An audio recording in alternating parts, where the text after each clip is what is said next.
jirra jirtu Oromoo koo qaale bakka jirtetti nagaan rabbii isin biraa jiraatu isiniin jedha. Warroonni chaanaala kiyya faarii taatan subscribe gochuun maatii naaf ta'a. Warroonni maatii kiyya taatan like share naaf godha isiniin jedha. Kabajaan isin gaafadha. Waa hunda dursee rabbiin biyya keenya biyya nagaa nuuf haa godhu. Ummata keenya miskiina kawaa takka hin beekne ka tola malee lola hin beekne sana rabbiin mirga nuuf haa dhaabbatu. Kamadaa illee nuuf haa fayyisu. Karakkatillee rakkoo keessaa nuuf haa baasu. Rabbitti wanni jabaatu hin jiru waan ta'eef ummata keenya waliin rabbi nuuf haa jiraatuun isiniin jedha. Kanatti aansuudhaan sabboontuu tiyya qaalii tiyya hiriyaa dhugaa kabajamtu ko umurii naaf dheeradhu naaf jiraadhu galatoomii jiruu koo keessatti si galateeffadha. Ilmi namaa tokko yeroo waa sirraa fedhu si fayyadamee si biraa deema. Ani garuu jireenya koo keessatti jechuudha si dagachuu hin danda'u. Bakkan waggaa 2-3 deemee gahuu hin dandeenye yeroo gabaabaa keessatti naan geesse waan ta'eef galatoomi siin jedha qaalii tiyya naaf kabajami umurii naaf dheeradhu siin jedha lubbuu ta'e. Kanatti aansuudhaan warroonni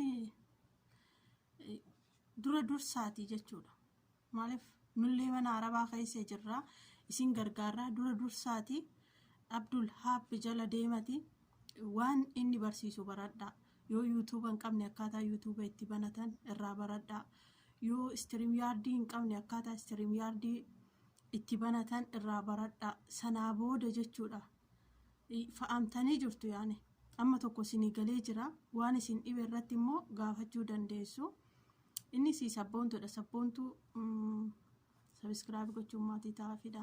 Like godhaa fi share godhaa fi waliin dhaabbadhaadha. Nama hedduu cimtuudha. Nama oolmaa guddaa nuuf ooltedha. Nama jiruu ofii dhiiftee nuuf jiraachaa jirtuudha. Dhugaa rabbi jecha ishiidhaaf hin qabu. Galatoomi sabboontuu koo isiin jedha. Akkas kanaafuu warroonni sa'aatiin isinirraa hanqate warroonni subscribing keessan xiqqaa ta'e youtuberri keessan quucare warroonni ammas banachuu barbaaddan komentii jalatti nuuf kaa isiniin jenna. Garuu dursaati Abdul Haab jala deemati Abdul Haab jala baradhaadha jechuudha. Akkasii kanaafuu garee keenya kabajamaa jaalatamaa garee guddina Oromoo bakka guddaa isinii qaba. Guddaa takka maqaa sabboontuu Wallagga Lixaatiin galatoomaadha kabajamaadha isiniin jedha. Akkasiga har'a qofa osoo hin taane alaala biyya keenya Oromiyaa keessattis jiraanne waliin jiraanna waliin dalagannaa jedhee abdii qaba ani. Bakka guddaan isinii qaba iddoo takka isin kabajama isiniin jedha maqaa sabboontuu Wallagga Lixaatiin. Gaafii wayii isin gaafadhee ture. Reefu jarri gabbaa iddoo yeroo tanatti fayyadama jedhee jarjara tokkoon kaamera banadhee hojii dhiise. Garuu ammoo jarjartuun re'ee norteedha. Inshallah rabbi na milkeessa. Kanaafuu deebii tiyya sana deebisuu yaada jechuudha. Gaafiin isin gaafadhe sanaaf deebii isin deebisuuf yaada. Garuu viidiyoo hin waraabbanne dhiifama naa godha. Viidiyoo hin waraabne sagalumaanan isiniif deebisa. Yoo komii qabaattan komentii irratti naaf barreessa deebiin isin hojjedha. Waan barbaadan na gaafadha. Waan wallaalummaa tiyyarra beekumsa osoo hin taane gizee takka wallaalummaanis qabeenya oliiti waan taateef akkas isiniin jedha. Gaafii tokkoffaa waliigalteen Kiyootoo yookaan Pirootookaalii maali? Dhimma maal irratti xiyyeeffata?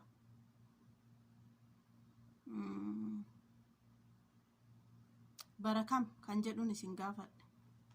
Yaa Rabbi na gargaari.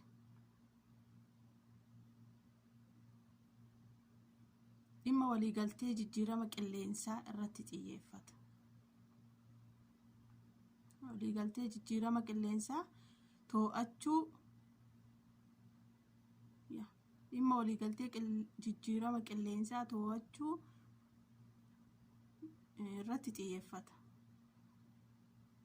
Barri inni hundaa'e bara 1997 akka lakkoofsa Awurooppaatti.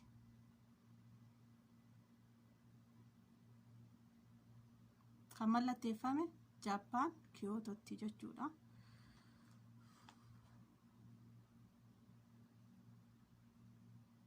Naannoo namoota biyyoota 192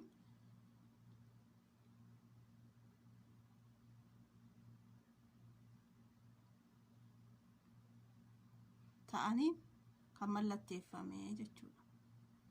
Ta'aniin kan mallatteeffame. Gaafii lammaffaa. Atoomii boombii eenyutu kalaqee jedha. Ingilishii tanaan danda'u an beeku garuu.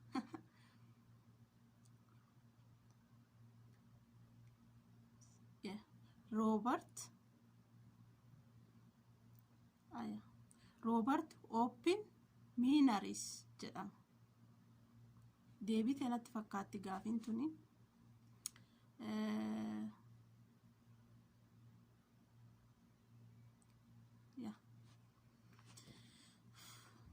Akkas. Gaafii sadaffaa.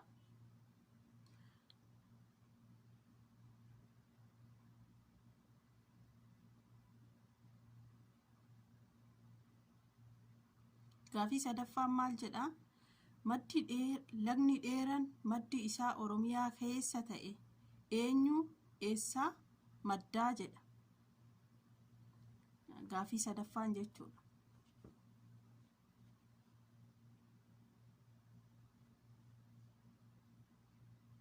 Dheerinni isaa agam ka jedhu gaafini.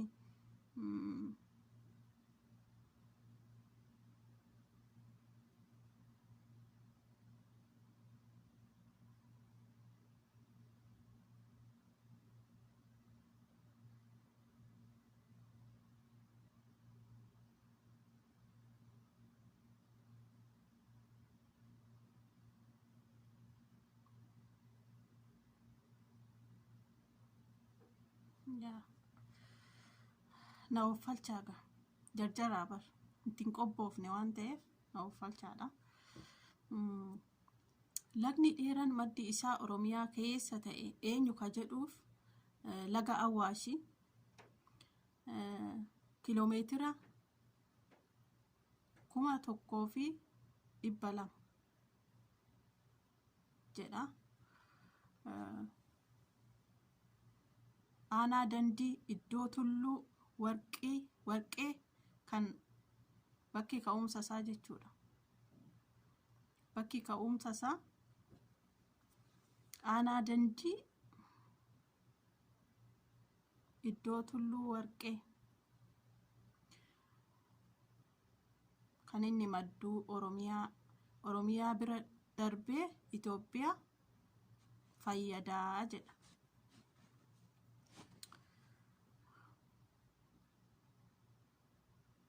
Gaafii arfaffaa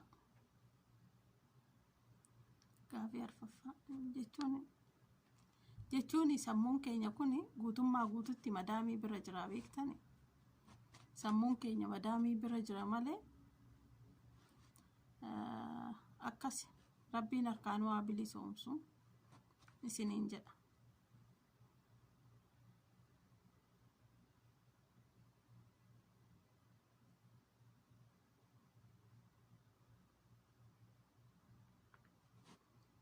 Gaafii arfaffaa lammummaadha. Aangoo mana maree federeeshinii kan hin taane eenyu jedha. Aangoo mana maree federeeshinii kan hin taane eenyu jedha. Bilbilli tiyaarree dadhabduudhaan haa nyaatu. Na jalaa dadhabdee.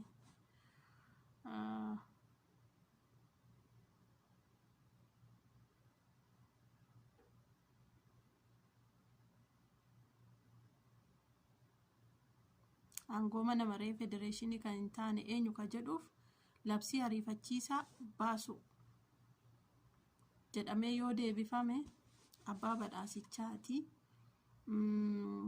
Rabbi yoo jedhe kanarraa naansee viidiyoon ani itti dhufu jechuudha yookaan fi dalaguu barbaadu jijjiirama guddaa qabaa jedhee yaada. Akkanumatti yoo mana madaamii keessa jiraadhellee kaayyoo koo kanumarratti ta'e hirriba koo dhiisee irratti hojjechuudhaaf ofitti amansiise jechuudha. Akkasii siniin jedha uummata kiyyaa. Anis hedduu muddama keessa jira qalbiidhaanii miti kanan isin deebisee waa takka taf jedhanii akka feete beekumsa yoo qabaatte waraqata ofii barreessite tokkoyyuu irra deebistee dubbisuun sitti cima. Akkasi kanumallee anumatu barreesse garuu dubbisuu irratti hedduu takkana rakkise. San isiniin jedha uummata kiyyaa. Umurii naaf dheeradhaa, naaf jiraadhaa, naaf kabajamaa isiniin jedha Oromoo koo. Akkasi bakka jirtanitti uummata keenyaaf nagaa kadhadhaadha. Nagaan hunda caalaa hundaa oli waan ta'eef uummata keenya miskiina sanaaf nagaa kadhadhaadha. Waan qabnuunillee ammoo uummata keenya waliin haa dhaabbannu. Uummata keenya yaa gargaarru. Ofii keenya nyaannee buluu osoo nyaannee bullee uummanni keenya karaa gubbaa bulee qorri dhaanee aduun dhaanee diinni dhaanee yaa baraarrannuu yaa gargaarrannuu waliin haa dhaabbannuun isiniin jedha. Kanaan alagaa waanan isiniin jedhu hin qabu. Akkasi laakiitti naa roobsa.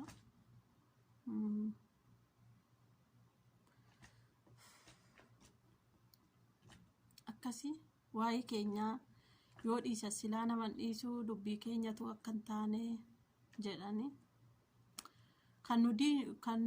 Kan nu miidhu Oromoo osoo hin taane numa mataa keenya.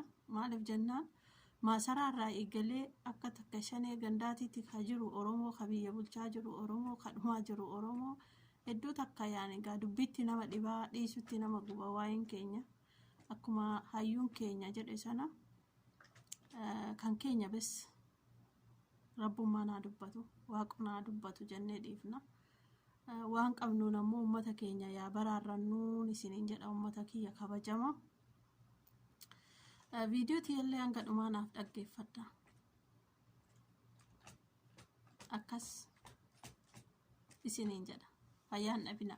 Warroonni garee sana barbaadanillee na dubbisa. Na dubbisaati. Ani yeroon qabu garuu yeroon koo biiziidha. Sin gargaaruu yaala amman danda'een jechuudha. Yoo immoo waa hundumaa fixattan sabboontutti isin dabarsa.